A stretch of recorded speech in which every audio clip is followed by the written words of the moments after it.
Okay, I didn't get to watch the men's Olympic ice hockey final. A mate of mine did, and he basically filled me in on what happened. And the Germans got a silver. They missed out. They got it to overtime. It was a very, very crazy ending. But for the Germans to get silver in men's ice hockey, when they are ranked, they were seeded 10th. And the Canadians, it was going to be a Canadian-Russia OAR final or a USA-Canada final there. That's what was expected. And the Canadians, all they can come away is a bronze. And the US don't even medal. That says something about German ice hockey. I know that I didn't watch the games, so I can't do a review on it full. But the German men, okay, they didn't get the gold, but they came away with the medal they weren't expecting. They weren't meant to medal.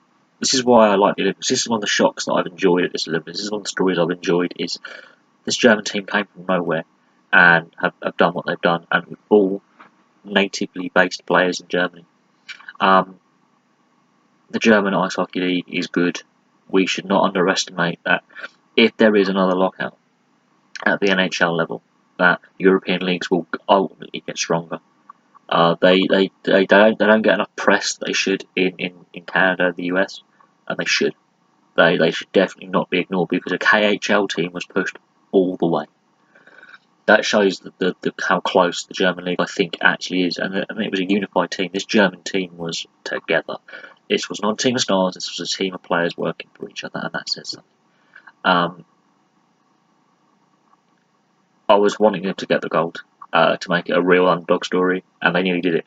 But this is good signs for the sport. I think this doesn't happen if the NHL players go. If the NHL allow their players to go, which will happen in 4 years' time, this result doesn't happen. It's a Canada-USA final or a Canada OAR final or Canada, one of the Scandinavian nations. The fact that the NHL didn't allow their players allows the Scandinavian nations not to be. I thought the Scandinavian nations would do better.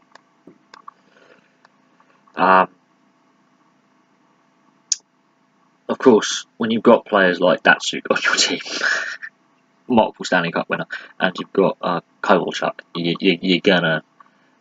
Admittedly, they are aged and in their late 30s, but they've still got the handling skills and they've still got the upstairs. And because the NHL players aren't there, they can play at their pace and they can dictate that, and they are leaders. That does help. It's nice to see Daytsuk win an Olympic gold at last, and he can go out. He can retire on a high now. Pavel Daytsuk, a highly underrated player. But the Germans get silver, the OAR got bronze. But to be seeded 10th and to be the second best team at the Olympics, which is basically the second best team in the world at this point with the players available, says something. There are 8 other teams that were better than them, allegedly, and only one could beat them in the final. So I'm going to leave that there. I was hoping they would win, they didn't, but credit Germany.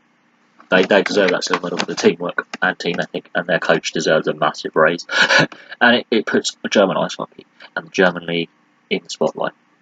And the press over in North America should take note and respect the German league more. Anyway, thank you very much for watching. Please like, subscribe, post comments below, and I'll have some more videos for you soon.